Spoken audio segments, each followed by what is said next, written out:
You ask Tiger to solve. This deals with linear equations with one unknown.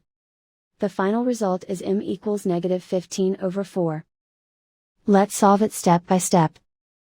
Group all constants on the right side of the equation. Subtract 81/4 from both sides. Combine the fractions.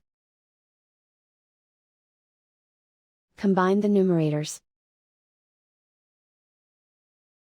Reduce the zero numerator.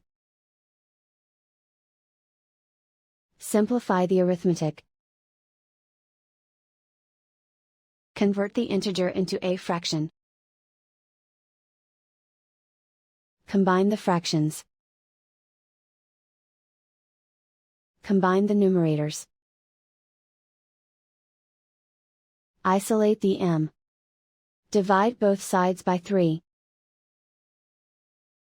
Simplify the fraction. Simplify the arithmetic.